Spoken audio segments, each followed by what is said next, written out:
Danas dakle bilježimo brojne reakcije kako političkih stranaka, tako i udruga vezano uz presude generalima u Hagu.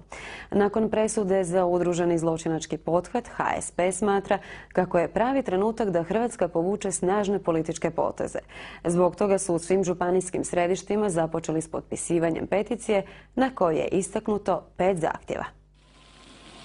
Zahtjevi HSP-a za koje se potpisuje peticija vezani su uz hitno zaustavljanje završnih pregovora s Europskom unijom do održavanja parlamentarnih izbora, obustavljanje progona hrvatskih branitelja zbog djelovanja u Domovinskom ratu i puštanje iz zatvora svih dosada procesuiranih u Hrvatskoj.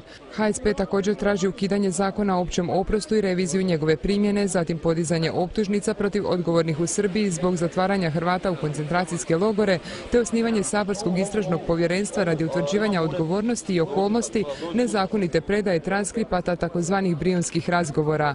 Ovim prikupljanjem potpisa želimo dobiti potporu hrvatske javnosti za ovih 5 točaka koje smatramo da nakon potpunog neuspjeha dosadašnje hrvatske politike u suradnji sa Haškim sudom, ali i u pregovorima sa Europskom unijom, Hrvatska treba poduzeti. Predsjednik HSP-a posjetio je kako je upravo ova stranka cijelo vrijeme upozoravala na opasnosti suradnje s Haškim sudom, a za sramotne presude hrvatskim generalima prozvali su bivšeg predsjednika Mesića i Račanovu i Sanaderovu i sadašnju vladu Jadranke Kosor.